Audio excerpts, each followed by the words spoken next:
কেনে আজকে আপনারা পথ অবরোধ করছেন? আমরা জলের খুব ক্রাইসিসের মধ্যে আছি, একদম জল পাই না। পুরাটা এই পাড়াকে পাড়া, এখান থেকে ডিএম অফিস থেকে একদম প্রাইমারি স্কুল পর্যন্ত আমরা জল পাই না।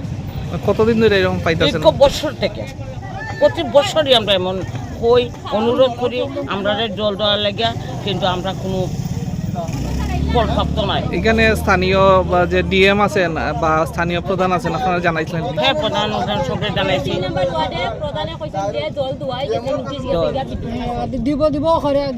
অথচ আমরা পাই না। আমরা কি পাইলে শোক লাগেনি যে যাই আমরা দাঁড়াই, আমরা তো কষ্ট আছে। এই যে আমরা এখানে দাঁড়াইছি, আমরা কষ্ট হইতেছে না? এখন পর্যন্ত কোনো আধিকারিক বা জলের লেগে কেউ আইসেনি? না। আপনারা কতক্ষণ এই পথ অবরোধ রাখবেন? দেড় ঘন্টা হয়েছে। যতক্ষণ তারা এই আমরা সমাধান করতে না ততক্ষণ আমরা থাকবো। হ্যাঁ হ্যাঁ, আমরা প্রধানকে বারবার কইছে জলের জন্য, প্রধান করে রেস্টুরেন্ট দেয় না। আমরা প্রধানের নাম কি?